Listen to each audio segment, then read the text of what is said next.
ಲಕ್ಷ್ಮೇಶ್ವರ ಪಟ್ಟಣದ ಬಿಜಿಪಿಎಂ ಪ್ರಾರ್ಥನಾ ಚರ್ಚ್ ಮಂದಿರದಲ್ಲಿ ಕ್ರಿಸ್ಮಸ್ ಸಂಭ್ರಮ. ಗದಗ ಜಿಲ್ಲೆಯ ಲಕ್ಷ್ಮೇಶ್ವರ ಪಟ್ಟಣದ ಮುಕ್ತಿ ನಗರದಲ್ಲಿರುವ ಬಿಜಿಪಿಎಂ ಪ್ರಾರ್ಥನಾ ಮಂದಿರ ಕ್ರಿಸ್ಮಸ್ ಹಬ್ಬವನ್ನು ಸಂಭ್ರಮ ಸಡಗರದೊಂದಿಗೆ ಕೇಕ್ ಕತ್ತರಿಸಿ ಬಡ ಮಕ್ಕಳಿಗೆ ಮತ್ತು ಮಹಿಳೆಯರಿಗೆ ಬಟ್ಟೆ ವಿತರಿಸುವ ಮೂಲಕ ಯೇಸುವಿಗೆ ವಿಶೇಷ ಪ್ರಾರ್ಥನೆ ಸಲ್ಲಿಸಿ ಯೇಸುವಿನ ಬಗ್ಗೆ ಹಾಡು ಹಾಡುತ್ತಾ ಸಂಭ್ರಮಿಸಿದ್ದಾರೆ. ಕಾರ್ಯಕ್ರಮಕ್ಕೆ ಮುಖ್ಯ ಅತಿಥಿಗಳಾಗಿ ಆಗಮಿಸಿದ ಮಾಜಿ ಶಾಸಕರಾದ ಜಿಎಸ್ ಗಡ್ಡದೇವರಮಠ ಅವರು ಕ್ರಿಸ್ಮಸ್ ಹಬ್ಬದ ವಿಶೇಷತೆ, ಯೇಸು ಕ್ರಿಸ್ತರು ಸಾರಿದ ಸಂದೇಶದ ಬಗ್ಗೆ ವಿಸ್ತಾರವಾಗಿ ಮಾತನಾಡಿದರು. ಚರ್ಚ್ನ ಫಾದರ್ ನಾಯಕ್ ಅವರು ಯೇಸುವಿಗೆ ವಿಶೇಷ ಪ್ರಾರ್ಥನೆ ಸಲ್ಲಿಸಿ ಕ್ರಿಸ್ಮಸ್ ಹಬ್ಬದ ಬಗ್ಗೆ ಮಾತನಾಡಿದರು. ಕಾರ್ಯಕ್ರಮದಲ್ಲಿ ಪುರಸಭೆಯ ಮಾಜಿ ಸದಸ್ಯರಾದ ರಾಮಣ್ಣ ಗಣದವರ್, ವಿಜಯ್ ಕರಡಿ, ಬಸವಣ್ಣ ಗಾಂಜಿ, ಸಿದ್ದಣ್ಣ ಬಾಲೆಹೊಸೂರು, ಹಿರಿಯ ಪತ್ರಕರ್ತರಾದ ನಾಗರಾಜ್ ಹಣಗಿ, ದಿಗಂಬರ ಪೂಜಾರ್, ವೀರಣ್ಣ ಹಡಪಲ್ ಸೇರಿದಂತೆ ಇನ್ನೂ ಅನೇಕ ಯೇಸುವಿನ ಅಭಿಮಾನಿಗಳು, ಮಹಿಳೆಯರು, ಮುದ್ದು ಮಕ್ಕಳು ಪಾಲ್ಗೊಂಡಿದ್ದರು. Bureau report, Veeranna Hadapal, Prajabhavya TV, Lakshmeshwar. ಸಮಾಜ ತಿರಸ್ಕರಿಸ್ತಿದೆಯೋ ಅವ ರೋಗಿ ಅದನ, ಅವ ಜಡ್ ಹತ್ತಿದವ ಅದನ, ಅವ ಸತ್ತವ ಅದನ, ಒಟ್ಟು ಏನ ತಿರಸ್ಕಾರ ಪಟ್ಟ ಮಾಡಿಬಿಟ್ಟಂಥ ಜನ, ಅವ ಬಡವದನ, ಅವ ದರಿದ್ರದನ, ಸಮಾಜ ಅವನು ತಿರಸ್ಕರಿಸ್ತದೆ. ಅದನ್ನು ಎತ್ತಿ ಹಿಡಿದಂಥ ಪುಣ್ಯಾತ್ಮ ಯೇಸು ಕ್ರಿಸ್ತ ಅವನಿಗೆ ದಾರಿ ತೋರಿಸ್ಬೇಕು. ಈಗ ನಾವು ಚಲೋ ಅದನ್ನೇ ಎಲ್ಲರೂ ಕರೀತಾರೆ, ಎಲ್ಲರೂ ಪ್ರೀತಿಯಿಂದ ಮಾತಾಡ್ಸ್ತಾರೆ, ಎಲ್ಲರೂ ಹಾಲು ಉಣಿಸ್ತಾರೆ. ಅದನ್ನು ಯೇಸು ಮಾಡಲಿಲ್ಲ.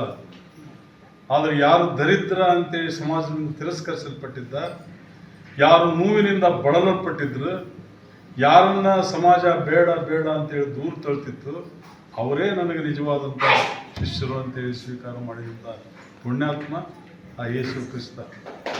ಅಂಥವನ್ನ ಇವತ್ತಿನ ಸಂದರ್ಭದಲ್ಲಿ ಜನಸಂಖ್ಯೆಯಲ್ಲಿ ಇವತ್ತು ಲಕ್ಷ್ಮೇಶ್ವರ ಜನಸಂಖ್ಯೆ ಇರ್ಬೋದು, ಬೇರೆ ಇರ್ಬೋದು, ಆದರೆ ಅತ್ಯಂತ ಕಡಿಮೆಯಲ್ಲಿ ಜನಸಂಖ್ಯೆಯಲ್ಲಿ ಸೇರಿದ ಜೊತೆಗೆ ಭಾಳ ಪವಿತ್ರವಾದಂಥ, ಭಾಳ ವಿಶೇಷವಾದಂಥ ಕಾರ್ಯಕ್ರಮದಲ್ಲಿ ನಾವು ನೀವೆಲ್ಲರೂ ಸಹಿತ ಅರ್ಥಪೂರ್ಣವಾದಂಥ ಕಾರ್ಯಕ್ರಮದಲ್ಲಿ ಭಾಗವಹಿಸಿದ್ದೇವೆ ಅಂತೇಳಿ ಎದಿಮೆಚ್ಚಿ ನೀವು ತಾವೆಲ್ಲರೂ ಹೇಳ್ತಾ ಇರ್ಬೋದು. ಬಹುತೇಕ ನಮ್ಮ ಅವಧಿಯೊಳಗೆ ಈ ನಾನು ಸಹಿತ ತಿರಸ್ಕರಿಸ್ತೇನೆ ಎಂಬುದಾಗಿ ಯಾವತ್ತೂ ಜೀಸಸ್ ಧರ್ಮವನ್ನು ತಿರಸ್ಕಾರ ಮಾಡಿ ನನ್ನ ಬಳಿ ಬರ್ರಿ ಅಂತ ಹೇಳಲಿಲ್ಲ. ಅವರು ಪ್ರೀತಿಸಿದ್ರು, ಪ್ರೀತಿಸುವುದನ್ನ ಕಲಿಸಿದ್ರು.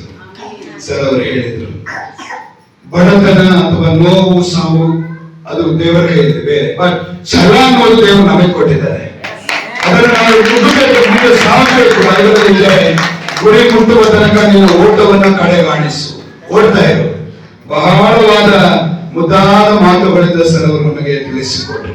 ನಾವು ಹೇಳಿದ ಹಾಗೆ ಯೇಸು ಜನನದಲ್ಲಿ ಶ್ರೇಷ್ಠರು, ಬೋಧನೆಯಲ್ಲಿ ಶ್ರೇಷ್ಠರು, ಅದ್ಭುತಗಳಲ್ಲಿ ಶ್ರೇಷ್ಠರು, ಮರಣದಲ್ಲಿ ಶ್ರೇಷ್ಠರು, ಮೃತ್ಯುಂಜಯವಾಗಿ ಎದ್ದು ಬಂದದ್ರಲ್ಲಿ ಮರಣವನ್ನು ಗೆದ್ದದ್ರಲ್ಲಿ ಶ್ರೇಷ್ಠರು, ಅವರು ತಿರುಗಿ ಬರುವುದರಲ್ಲಿ ಶ್ರೇಷ್ಠರಾಗಿದ್ದಾರೆ. ಭಾರತ ದೇಶದಲ್ಲಿ ನಮಗೆ ಅದ್ಭುತವಾದ ಒಂದು ಸಂವಿಧಾನ ಕೊಡಲ್ಪಟ್ಟಿದೆ.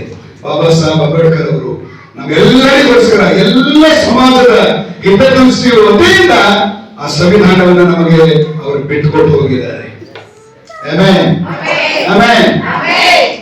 ಗೌರವದಿಂದ, ಪ್ರೀತಿಯಿಂದ ನಡ್ಕೊಳ್ಳೋದು ಹೇಗೆ, ಶಬ್ದಗಳು ನಾವು ಮೊನ್ನೆ ಮೇಡಮ್ ಅವರು ನಾವು ಸರ್ ಹತ್ರ ಹೋಗಿದ್ವಿ.